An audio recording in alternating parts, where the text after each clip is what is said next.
سے محبت کی اس کا دل ایمان سے معمور کر دیا جائے گا۔ اسی طرح فرمایا ما طلعت الشمس علی رجل خیر من عمر، یعنی حضرت عمر رضی اللہ تعالی عنہ سے بہتر کسی آدمی پر سورج طلوع نہیں ہوا۔ اسی طرح فرمایا آسمان کے تمام فرشتے حضرت عمر رضی اللہ تعالی عنہ کی عزت کرتے ہیں اور زمین کا ہر شیطان ان کے خوف سے لرزتا ہے۔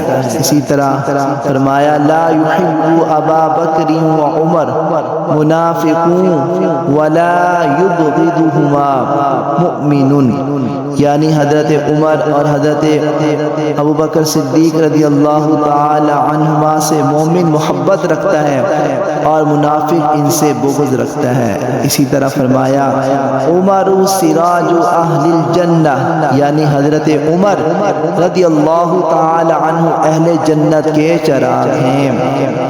اسی طرح فرمایا ھذا رجل لا یحب الباطل، یعنی یہ حضرت عمر رضی اللہ تعالی عنہ وہ شخص ہے جو باطل کو پسند نہیں کرتا۔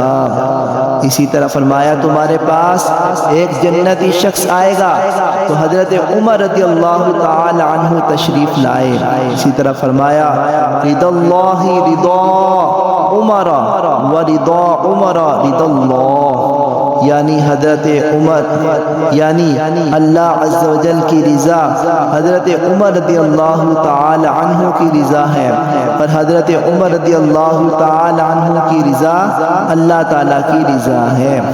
اسی طرح فرمایا ان اللہ جعل الحق علی لسان عمر وقلبہ، یعنی اللہ عز و جل نے عمر رضی اللہ تعالی عنہ کی زبان اور دل پر حق جاری فرمایا۔